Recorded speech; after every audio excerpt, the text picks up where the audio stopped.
year since we last spoke. How's your halo? I'm against same-sex marriage due to the fact that you can marry your best friend who happens to be of the same sex and get the same benefits that a heterosexual marriage receives.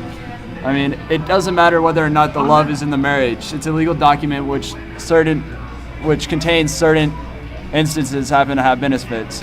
Now, if these benefits are given to friends who's to say that more same-sex marriages wouldn't occur for the same reason. Do you ever get homesick?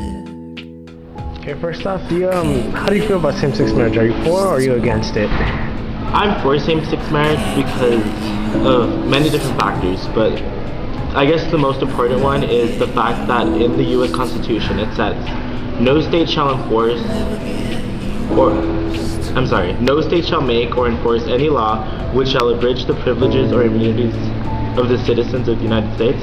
And what this is saying is that by denying homosexuals the right to get married, the state of Texas is discriminating against them. Those same stars were in a red car. Okay, so I'm guessing it's safe to say that you're for legalizing same-sex marriage not only in Texas but in the rest of the U.S. Can you tell us why? Well, seeing as the entity of marriage lies in the hands of each individual state, I guess the way to attain same-sex marriage in each state is by going through that state. So seeing as in Texas there are laws that don't allow same-sex marriage,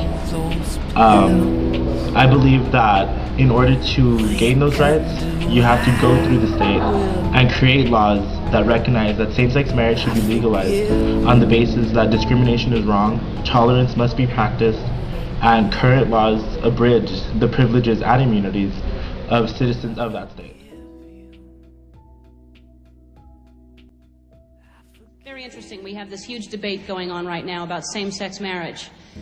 There are people who are against it, there are people who are for it, and the people who are against it, some people say marriage is a union between a man and a woman, and it's always been that way and it should always remain that way. If we change it and it's between two people of the same sex, then what's next? Someone could marry an animal. That's where they go to right away. These people scare me and they think we're weird.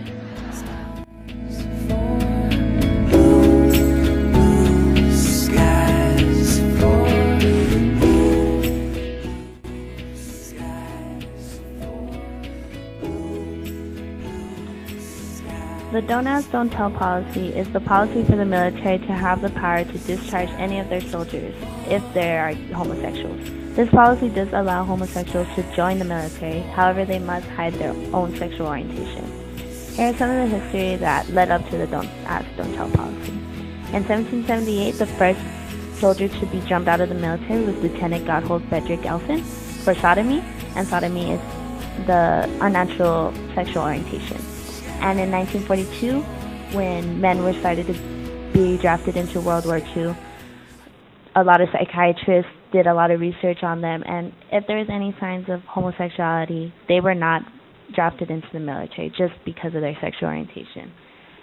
And in 1992, when the actual Don't Ask, Don't Tell policy really came into effect, about 17,000 men and women were discharged from the military just because of their sexual orientation.